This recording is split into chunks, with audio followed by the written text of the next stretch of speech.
Every morning, millions of people look out their kitchen window, watch this cute little yellow and black bird on their feeder, and think they're looking at the most harmless creature on Earth. What they don't realize is that under the right conditions, this tiny ball of feathers is an opportunistic predator that hunts other animals for their brains. Hi, I'm Thomas, and welcome to Wilder. Today, we're exposing the dark, genius, and downright shocking secret life of a bird you thought you knew. Picture a typical winter morning. It's freezing outside. You're standing in your warm kitchen with a hot cup of coffee, looking out at the bird feeder you hung up in the fall. A tiny bird flies in, grabs a sunflower seed, tilts its head, and darts away. It looks so innocent, so cozy. If you live in North America, you probably think of your local black-capped chickadee or tufted titmouse. In Europe and across Asia, that absolute staple of backyard life is the great tit, Parus major. But what if everything you think you know about this bird is only a warm, fuzzy illusion, stretching from Portugal all the way to Japan and from northern Scandinavia down into North Africa? The great tit is one of the most successful avian species on Earth. It's the largest of the tit family in Europe, measuring roughly 5.5 inches, 14 centimeters, long, and weighing a mere 0.7 ounces, just 20 grams. It rocks an olive green back, a solid black head with stark white cheek patches, and a bright yellow-green belly split by a dark black stripe. In the wild, life is a brutal game of survival.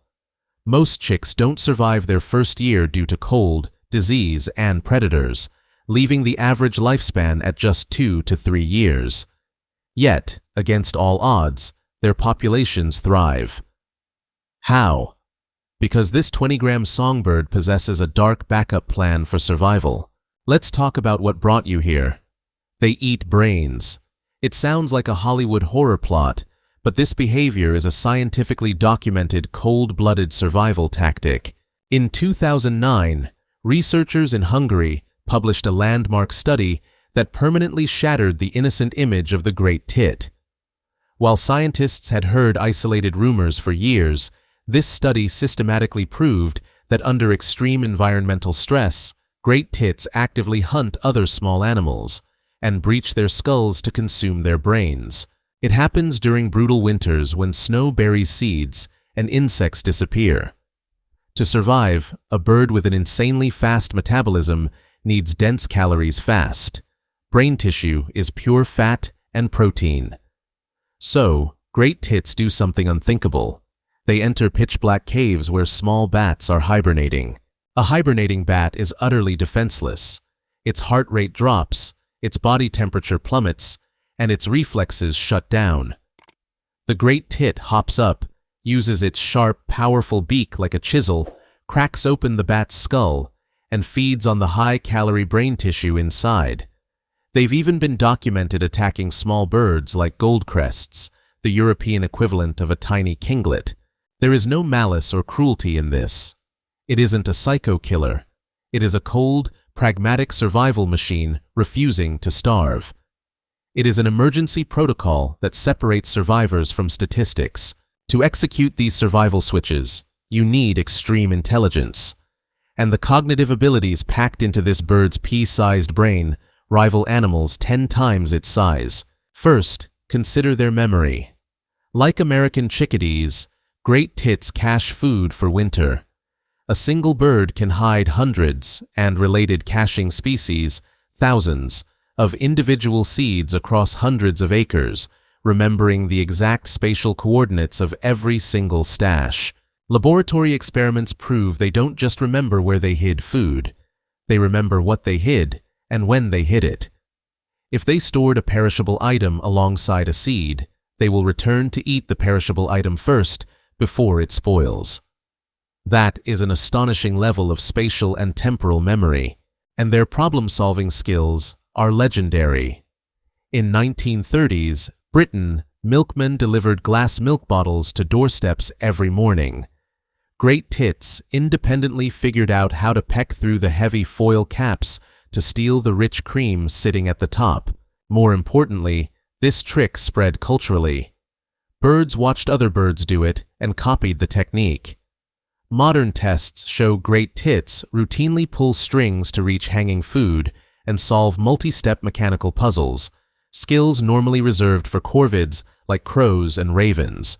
When winter arrives, great tits join forces in mixed species flocks alongside nuthatches and smaller tits.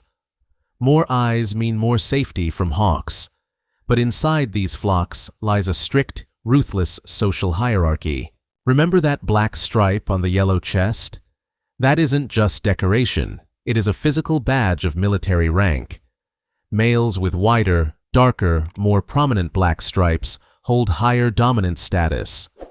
When two males clash over food or nesting sites, they size up each other's chest stripes. If a bird sees a male with a significantly wider stripe, he backs down, saving energy and avoiding a bloody fight. When two evenly matched males meet, however, diplomacy ends. They engage in brutal dogfights, chasing, aerial strikes, pecking, and clawing that can leave both birds permanently injured. Higher rank means priority access to the best food, while subordinate birds are forced to wait nervously on distant branches. Beyond their politics, their communication system is mind-blowing. The great tit possesses one of the most complex vocal repertoires in the animal kingdom, featuring distinct alarm calls, contact chirps, and territorial songs like their famous two-note teacher, teacher call. Groundbreaking research led by Dr. Toshitaka Suzuki on Japanese tits, a close relative, proved that these birds use syntax. They combine distinct vocal notes into complex sequences where the overall meaning changes depending on the word order. Combine call A with call B, and it means heads up, predator. Flip the order to call B, then call A, and it means come together and mob this intruder. Other species, like nuthatches and tree creepers, explicitly memorize tit alarm language. The great tit acts as the universal air traffic controller for the entire forest safety grid. How did an animal that evolved in ancient forests conquer modern concrete jungles filled with cars, glass, and cats? By turning cities into its personal paradise. First, cities offer the urban heat island effect. Concrete and brick buildings trap heat, making urban winter nights several degrees warmer than rural woods.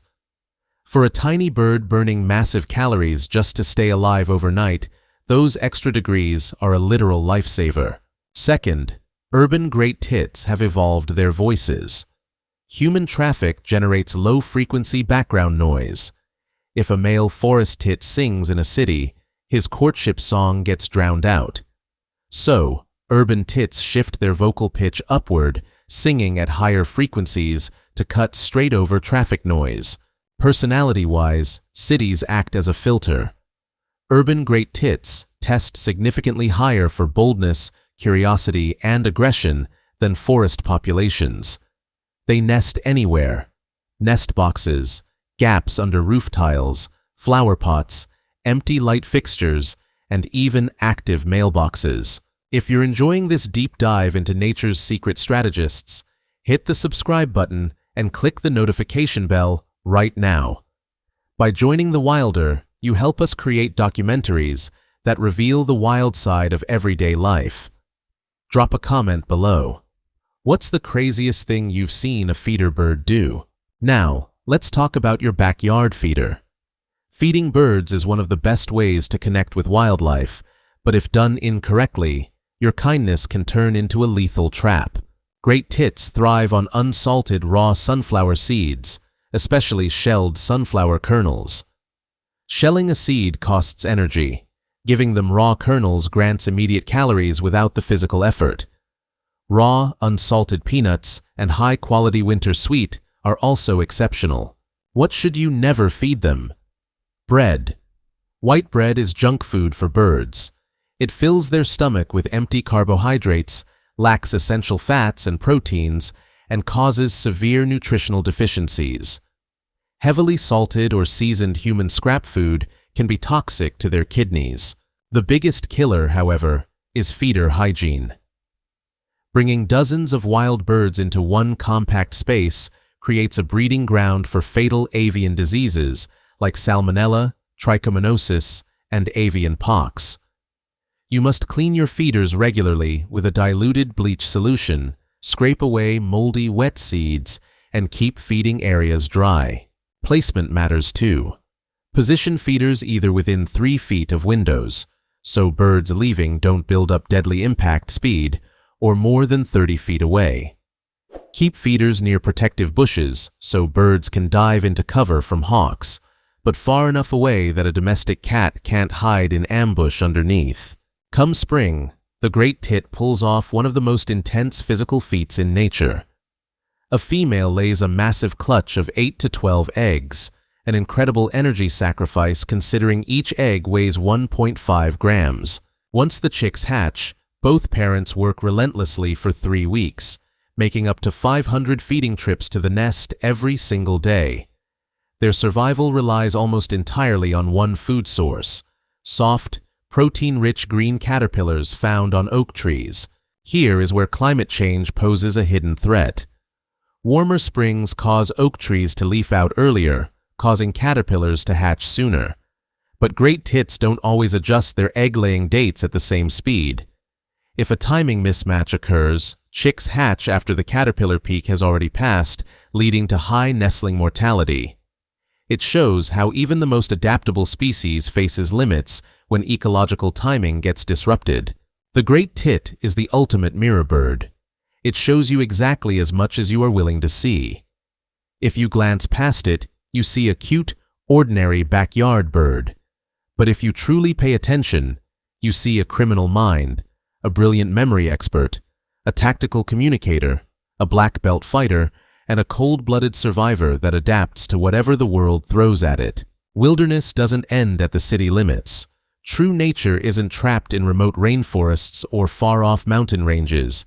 It is living on your balcony, in your park, and right outside your kitchen window. Next time you see a great tit at your feeder, don't just see a ball of feathers. Look at the black stripe on its chest. Listen to the words in its song. And remember, this tiny bird is far less innocent than it looks, and that is precisely what makes it extraordinary. If you enjoyed this episode, hit the thumbs up, share this with someone who feeds birds, and leave a comment below. This was The Wilder. Keep your eyes open, because nature never stops surprising us. See you next time.